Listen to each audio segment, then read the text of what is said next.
I am Ronita Carter, interviewer for Houston Exposed Model Feature. In this series, we will be stripping away the facades, layer by layer, until what is left is the unbridled truth, piece by piece.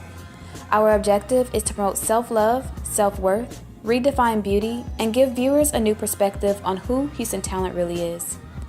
Off the runway, outside the photo shoots, and beyond the glamour, models have a voice with something to say.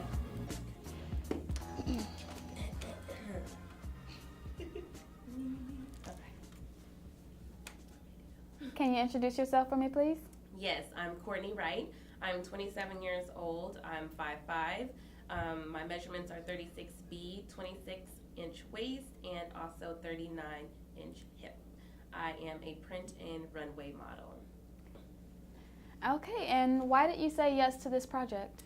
I said yes to this project because after reading over the information and really seeing the purpose behind being uncovered and, basically coming out the truth, telling who I am and not just the pretty face of a model. And I was really interested in wanting to be a part of something bigger than myself.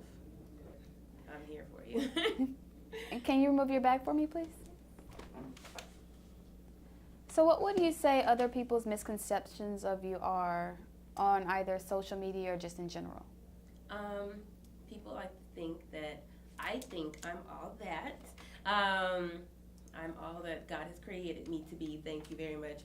But no, I think it's really my humility with God that gives me that confidence to look like I have it going on all the time. And excuse me. I think that's why people think I have, it going on, or I'm all that. But like when I tell people, thank you for thinking that, because it's really a lot of background broken pieces put together to make this right here. Why are you crying? Okay. How has that made you a better model? It gives me a lot of confidence, for sure. I feel so empowered, especially doing runway, because they say, oh, 5'5" is too short, but then you get on that runway and you own it and I tear it down. And to be able to have designers then, reaching out to me, letting me know, I'm so sorry I didn't pick you last time. I thought you were too short, and to be able to be like, I want you to come and walk for me again. That just gives me a sense of empowerment, and definitely, yeah, lots of confidence is what I get from there.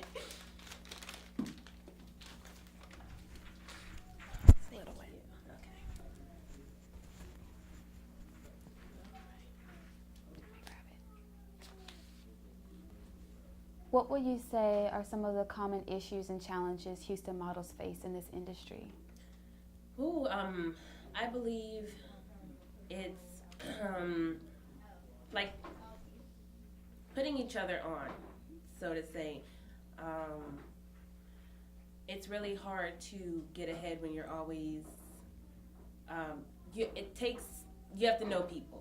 And I think that's what's been tough for me, because I moved from Dallas to Houston, so it was really hard to get onto the scene at first, because it's all about who you know. So I just feel like, you're not taking away from your own light by shedding a little light somewhere elsewhere, helping everybody. I feel like this pie is huge. We can all eat together, and I feel it's better too when we can unite and we can be part of bigger projects, be known for fashion, and have other people, want to come to Houston and be part of what we have here, because they know, it's like family instead of the crabs pulling everybody down to get to the top. So what would you say is the best city for your modeling career? The best city, I've modeled here in Dallas and also in Atlanta, and I feel it's pretty much all the same, especially with people of color. It's really hard for the bigger industry as a whole sometimes to take us seriously. I feel we're always on CP time. We don't like to be on time. So it's a little hard sometimes for black models to, come together, get that correct grooming, I guess it is, that we need for the industry. And I feel once we have those black models who are established, can, pass that knowledge down and can be spread about, we can be taken more seriously and be able to definitely grow as a whole, as everybody, and not just being seen as just a market for just black models. We could just be seen as models. And our producers tell us that you were in the Air Force.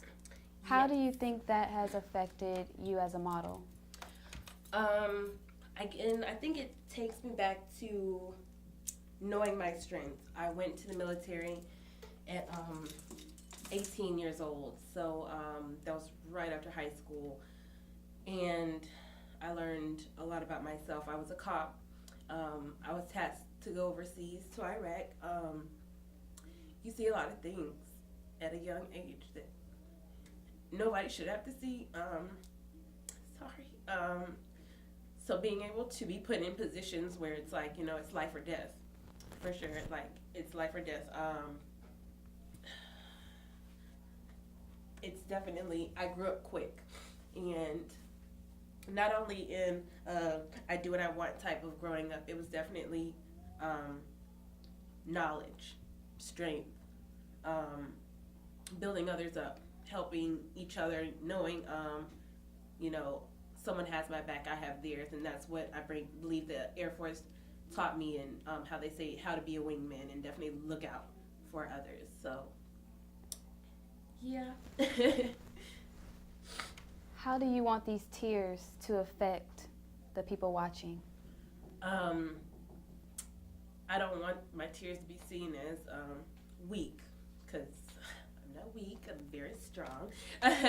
But definitely just, if anything, to see them as happy tears or tears of strength, because I wouldn't be crying, or I wouldn't have come this far, any of that, if it hadn't been for any of anything that's happened in my life. So if anything, they're strength tears, and they're gorgeous. So cry a little bit, cleanses the soul.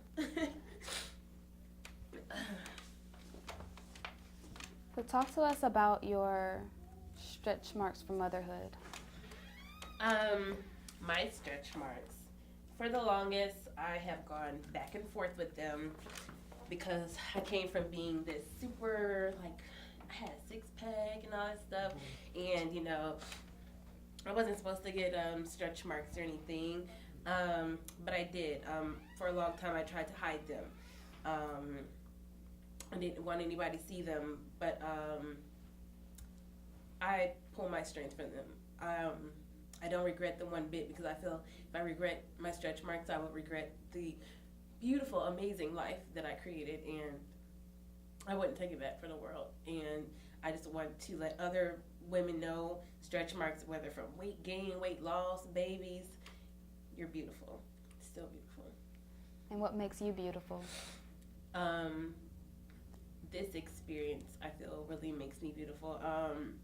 Being able to share and definitely empower other women, I believe that's really what makes me beautiful, being able to empower through my past experiences and everything. When do you feel the most loved? I feel the most loved. Pants are tight.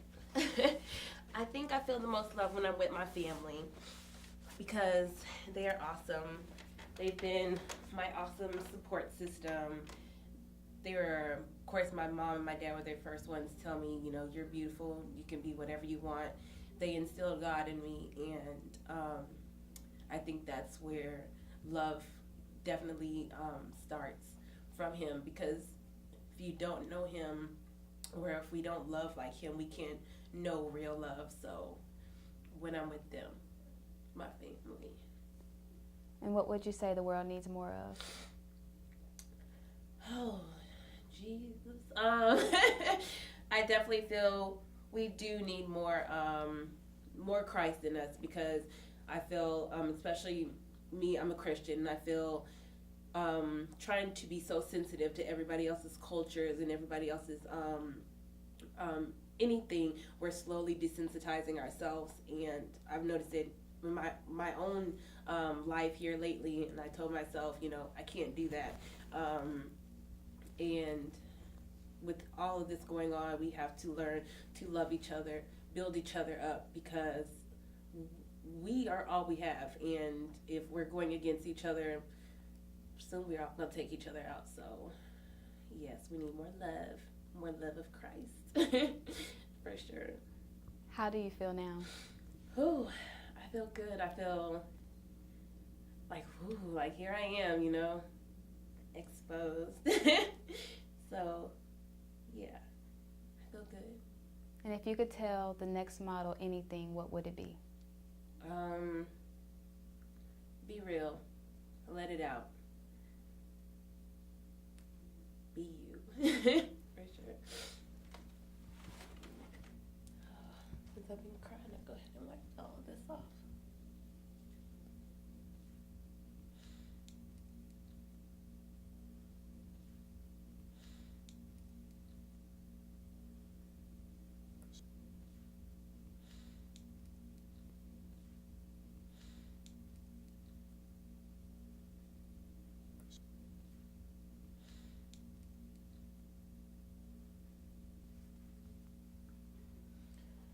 I'm Courtney, and I've been exposed.